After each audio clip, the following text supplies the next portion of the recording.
So the next question is on the national debt. It's estimated that the U.S. debt, the total U.S. debt obligation, there are a lot of numbers in this question, forgive me, I'm going to read it slowly. It's estimated that the total U.S. debt obligation is approaching $35 trillion. Interest payments alone on our massive debt now consume 16% of total tax dollars collected, so 16 cents of every tax dollar we pay. Do you view this issue as a major priority? And if so, what policies would you support to address this challenge? I do view it as a major issue. I think one of the first things is we can't let the prior president come back who calls himself the king of debt. So one of the issue is huge, but there are lots of solutions. So we talked about immigration. There's a lot of waste in our government. Let's take a look at our defense. We spend more than the next 26 countries in the free world on our defense. So I think we need to take a look at waste. We need to take a look at what we're spending on and eliminate the waste. We need to increase immigration. We need to take care of health. I say this, and I say this often. One issue does not stand alone. It doesn't stand alone. All of the other issues, all the other things that we talk about can be used to solve one issue or to make that issue better.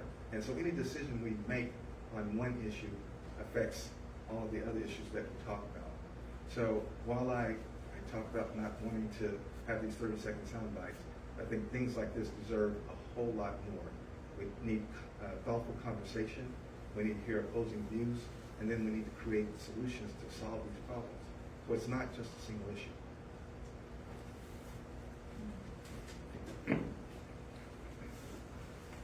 I do think that debt is a serious issue that we need to be cognizant of. The former president put almost $8.4 trillion worth of debt onto that through his tax cuts, and he wants to do more tax cuts. Prior to that, the other Republican president put us into 2 wars, and funded those wars through debt. We weren't asked to pay any more taxes, like in World War II and stuff like that, when, buy bonds and have a war tax and stuff like that. We didn't do it. We funded on credit. And so debt is creeping up there. I know President Biden has a great plan in place, and his plan is actually through the Congressional Budget Office, if enacted, would actually reduce the debt by $5 trillion over the next 10 years, as opposed to if Trump was elected, his $2 trillion tax cut would actually probably increase inflation by 212%, is what I read through from Paul Krugman the other day, the economist. So I think it's a double-edged sword, and there is such a good thing as good debt. The Infrastructure Act was $8 trillion, but it's the return on investment for that is going to be outweigh the debt right now. So we do need to get under control. I think, and we do need to trim some spending.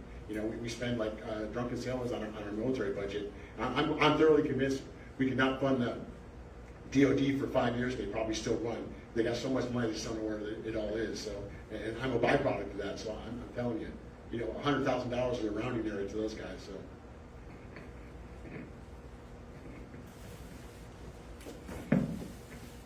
When it comes to the debt, I think we've got a revenue challenge